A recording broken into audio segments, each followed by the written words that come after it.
শিল্পকর্মী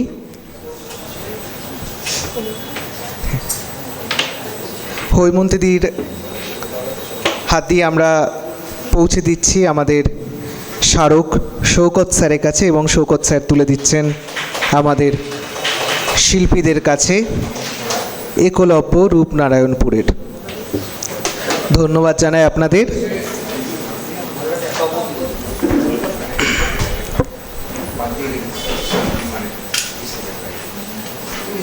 যদিও সন্ধ্যা আসিছে মন্দ মন্থরে, সব সঙ্গীতে গেছে ইঙ্গিতে থামিয়া।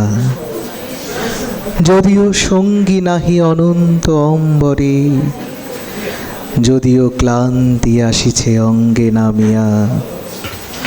মহাশঙ্কা জপিছে মৌন মন্তরে, দিগ দিগন্ত অবগুণ্ঠনে ঢাকা। তবু বিহঙ্গ, ওরে বিহঙ্গ মোর, এখনই অন্ধ বন্ধ করুণা পাখা। কিন্তু আমরা সবাই সময়ের কাছে বন্দী, সুতরাং বিহঙ্গকে কখনো কখনো থামতে হয়। উড়তে উড়তে কোনো একটা গাছের ডালে তাকে বিশ্রামের জন্য বসতে হয়। আমাদের শেষ উপস্থাপনা প্রাপ্তি, প্রযোজনা কথা ও কবিতা শিলিগুড়ি, রচনা অমিতাভ চট্টোপাধ্যায়, পরিচালনায় অরুময় চক্রবর্তী। স্বরাভিনয়ে যারা রয়েছেন তারা হলেন অরুময় চক্রবর্তী, সঞ্চিতা ভট্টাচার্য, অনন্যা চক্রবর্তী, হৈমন্তী মজুমদার, রীনা সাহা এবং ডক্টর পার্থ প্রতিম পান। আমরা আমাদের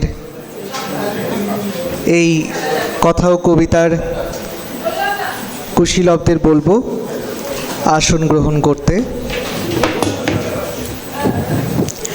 যে কোনো অনুষ্ঠানের সূচনা যখন হয় তখন এক দল হল ভর্তি উৎসাহী দর্শকেরা, শ্রোতারা গুণমুগ্ধ হয়ে অপেক্ষায় থাকেন কিছু পাবার। কিন্তু এই একবিংশ শতাব্দীতে কোথাও গিয়ে যেন আমাদের ধৈর্য খুব কমে যাচ্ছে। আমাদের যুব সমাজের আচ্ছা, আমরা আরও একবার করতালি দিয়ে ধন্যবাদ জানাই ঈশান রায়কে। আজকের পুরো দিনটায় অসাধারণ আবহ পরিচালনা করলেন। তো যে কথা বলছিলাম, যে সবাই বলে আমাদের যুব সমাজ, এখনকার সমাজ, আগামী প্রজন্ম ইত্যাদি ইত্যাদি, তাদের ধৈর্য কম বা কিছু।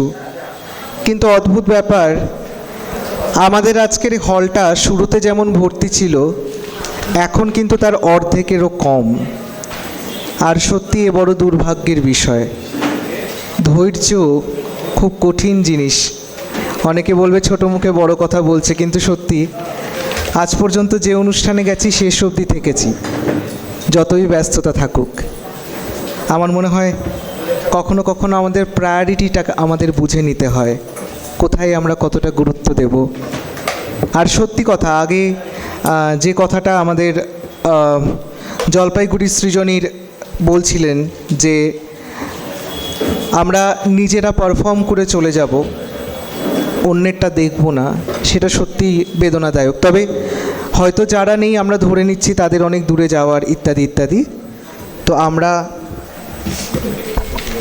আমরা এবার তাহলে মনোনিবেশ করি আমাদের আজকের শ্রুতি নাটকের শেষ উপস্থাপনা, কথা ও কবিতার প্রযোজনা প্রাপ্তি।